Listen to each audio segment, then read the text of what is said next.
महाराष्ट्र में होने वाली विधानसभा चुनाव में अब एक हफ्ते का समय बच गया है।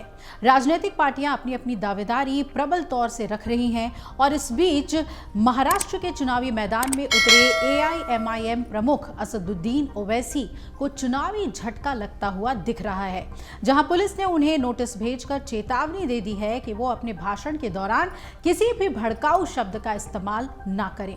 आपको बता दें कि पुलिस ने ओवैसी को ये नोटिस तब भेजा जब वो सोलापुर विधानसभा क्षेत्र में एक रैली के दौरान मंच पर ही थे और एआईएमआईएम उम्मीदवार फारूक शाब्दी के लिए प्रचार कर रहे थे।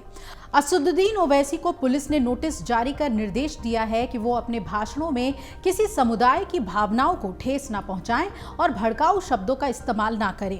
वहीं ओवैसी को नोटिस पढ़ते हुए और उसी समय मोबाइल फोन पर बात करते हुए देखा गया। हालांकि नोटिस में किसी खास मामले का उल्लेख नहीं किया गया है जिसमें ओवैसी ने अपने भाषणों से किसी कानून का उल्लंघन किया हो।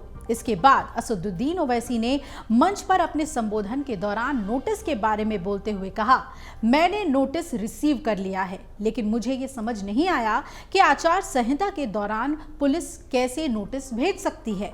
आचार संहिता लागू होने के बाद रिटर्निंग ऑफिसर पुलिस को कंट्रोल करता है। ऐसे में पुलिस कैसे बिना रिटर्निंग ऑफिसर के परमिशन के नोटिस भेज सकती है, लेकिन मुझे कोई प्रॉब्लम नहीं है। इस दौरान ओवैसी ने अपने छोटे भाई अकबरुद्दीन ओवैसी के 15 मिनट वाले बयान को भी याद किया और ओवैसी ने नोटिस का जिक्र करते हुए कहा कि 9:45 हो गए हैं, 15 मिनट अभी बाकी है। इसके बाद ओवैसी ने मुंह पर हाथ रख लिया और कहा, वेरी सॉरी। उन्होंने आगे तंज कसते हुए कहा, सिर्फ दूल्हे भाई को नोटिस भेजा जाता है और किसी को नहीं। उन्हें सिर्फ भाईजान से मोहब्बत है, दूसरों से नहीं। ओवैसी ने यह भी कहा, मैंने नोटिस के जवाब में लिखा है कि मैंने कई सभाओं को संबोधित किया है। पीएम मोदी को नोटिस नहीं दिए तो ओवैसी को क्यों दिए? 3 दिन पहले पीएम मोदी आए थे, उनको नोटिस नहीं दिए तो मुझे क्यों? एआईएमआईएम चीफ ने बीजेपी नेता नीतीश राणे का नाम लिए बिना कहा कि जो मस्जिद में घुसकर मारने की धमकी देते हैं उन्हें नोटिस नहीं दिया, हमें नोटिस दिया। अब आपको बता दें कि एआईएमआईएम चीफ असदुद्दीन ओवैसी ने वर्सोवा में प्रचार के दौरान 10 नवंबर को कहा था कि महाराष्ट्र में एआईएमआईएम एक सेक्युलर सरकार को बढ़ावा देना चाहती है। ना तो शिंदे सीएम बनेंगे और ना ही फडणवीस सीएम बनेंगे, बल्कि महाराष्ट्र में एक सेक्युलर व्यक्ति को सीएम बनाया जाएगा। ओवैसी ने कहा था कि बीजेपी कांग्रेस ने मुस्लिम समाज की आवाज को दबाने की कोशिश की है। फडणवीस मुस्लिम समुदाय को डराने की कोशिश कर रहे हैं, लेकिन मैं अपने समुदाय की आवाज उठाते रहूंगा। मैं फडणवीस को चुनौती देता हूं, हम उनसे डरने वाले नहीं हैं।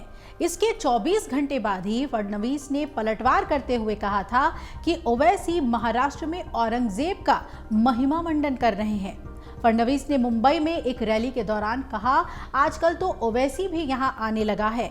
मेरे हैदराबादी भाई, तू यहां मत आ, तू उधर ही रह, क्योंकि यहां तेरा कोई काम नहीं है। अब गौर करने वाली बात यह है कि हैदराबाद की party all India Majlise Ittehadul Muslimeen Maharashtra में किंग मेकर बनने का सपना देख रही है। जय भीम जय मीम के नारे के साथ महाराष्ट्र के चुनाव मैदान में उतरी एआईएमआईएम ने इस बार पिछली 2 बार की तुलना में कम प्रत्याशी उतारे हैं, लेकिन पार्टी अपना स्ट्राइक रेट बढ़ाने की जद्दोजहद में लगी है। आपको बता दें कि इस बार ओवैसी ने 16 सीटों पर अपने उम्मीदवार उतारे हैं, जिनमें 4 दलित और 12 मुस्लिम उम्मीदवार हैं। मुस्लिम दलित वोटों को अपने पक्ष में करने की उम्मीद में ओवैसी ने 4 सुरक्षित सीट पर दलित समुदाय से उम्मीदवार उतार दिए हैं और जिन 12 सीटों पर मुस्लिमों को टिकट दिया है उन पर मुस्लिम वोटों की आबादी 25% से भी ज्यादा है। इस तरह दलित और मुस्लिम समीकरण के सहारे ओवैसी महाराष्ट्र की राजनीति में किंग मेकर बनने की जुगत में है। पार्टी ने साल 2014 के विधानसभा चुनाव में पहली बार 22 सीटों पर चुनाव लड़ा था, जिसमें से 2 सीटों पर जीत दर्ज कर बड़ी कामयाबी हासिल की थी और इससे सूबे में नए सियासी ध्रुवीकरण के संकेत मिले थे। वहीं 2019 के विधानसभा चुनाव में पार्टी ने 44 सीटों पर प्रत्याशी उतारे, लेकिन 2 ही सीटें हासिल हुई। लेकिन इस बार पार्टी बेहतर प्रदर्शन करने की उम्मीद जता रही है। पिछली बार एआईएमआईएम ने 1 दर्जन सीटों पर विपक्षी गठबंधन कांग्रेस और एनसीपी का खेल बिगाड़ा था। इस बार भी पार्टी ने जिन सीटों पर अपने प्रत्याशी उतारे हैं उनमें ज्यादातर एमवीए यानी कांग्रेस, शरद पवार की एनसीपी और शिवसेना यूबीटी के सामने है, जहां उनका सीधा मुकाबला सत्ताधारी महायुति से है। तो ऐसे में आइए हम आपको बताते हैं कि महाराष्ट्र में पिछले कुछ विधानसभा चुनाव में एआईएमआईएम का प्रदर्शन कैसा रहा है। ये भी बता दें कि एआईएमआईएम ने 2014 से महाराष्ट्र में अपनी सक्रियता बढ़ाने की कोशिश की और कुछ सीटों पर वो मजबूती से चुनाव लड़ी है। 2014 के विधानसभा चुनाव में एआईएमआईएम ने 24 सीटों पर चुनाव लड़ा था। 2 सीटें औरंगाबाद सेंट्रल और भायखला जीती थी, लेकिन महाराष्ट्र में कहा जाता है कि एआईएमआईएम ने तब कम से कम 9 अन्य सीटों पर कांग्रेस और एनसीपी को कड़ी टक्कर दी थी। वहीं 2019 के विधानसभा चुनाव में एआईएमआईएम ने 44 सीटों पर चुनाव लड़ा, लेकिन उसे सिर्फ 2 सीटों मालेगांव सेंट्रल और धुले सीट पर जीत मिली। अब AIMIM Aurangabad central, Aurangabad east, Byculla और सोलापुर सिटी सेंट्रल में दूसरे स्थान पर रही। इसके अलावा भी ओवैसी ने 13 और विधानसभा सीटों पर भी अच्छा प्रदर्शन किया और यहां पर एआईएमआईएम को हार और जीत के अंतर से ज्यादा वोट मिले। इन 13 सीटों में से बीजेपी और उसके सहयोगियों ने 7 सीटें जीती और 6 कांग्रेस एनसीपी गठबंधन के खाते में गई। अगर एआईएमआईएम ने 2019 के विधानसभा चुनाव की तरह ही प्रदर्शन कर दिया तो निश्चित रूप से चुनाव नतीजों पर इसका असर जरूर पड़ सकता है। इस बार अजीत पवार की महायुति के साथ होने की वजह से बीजेपी और एकनाथ शिंदे की शिवसेना को भी मुस्लिम वोट मिल सकते हैं। 2019 के विधानसभा चुनाव के बाद भी असदुद्दीन ओवैसी और एआईएमआईएम की सक्रियता महाराष्ट्र के अंदर बनी हुई है। महाराष्ट्र के विधानसभा चुनाव में इस बार मुकाबला बेहद जबरदस्त है, जहां पर हर एक विधानसभा सीट पर जोरदार लड़ाई या यूं कहें मुकाबला देखने को मिल रहा है। एआईएमआईएम के चुनाव लड़ने से निश्चित रूप से कुछ सीटों पर जीत हार का समीकरण बदल सकता है।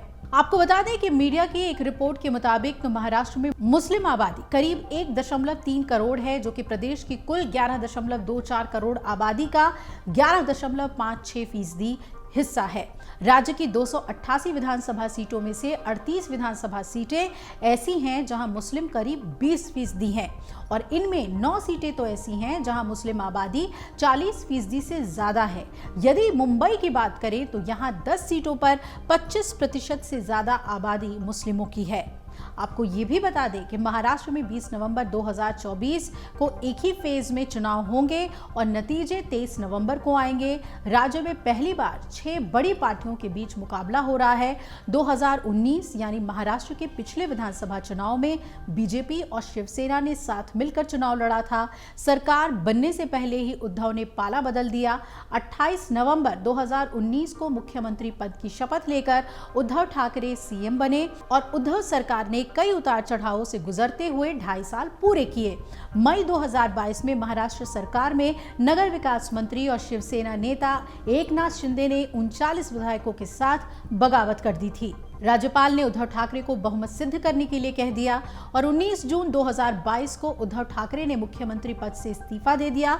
24 घंटे के अंदर शिंदे ने सीएम और बीजेपी नेता देवेंद्र फडणवीस ने डिप्टी सीएम के रूप में शपथ ले ली। आपको ये भी बता दें कि 2024 के महाराष्ट्र विधानसभा चुनाव में सीधी टक्कर महायुति और महाविकास अघाड़ी के बीच में है।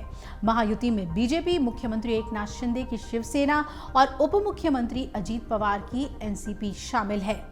अगर आप ये वीडियो YouTube पर देख रहे हैं तो हमारे चैनल को सब्सक्राइब कर बेल आइकन दबाएं और Facebook पर देख रहे हैं तो हमारे पेज को लाइक करें। 8 मिलियन प्लस सब्सक्राइबर, आपके इस भरोसे के लिए बहुत धन्यवाद।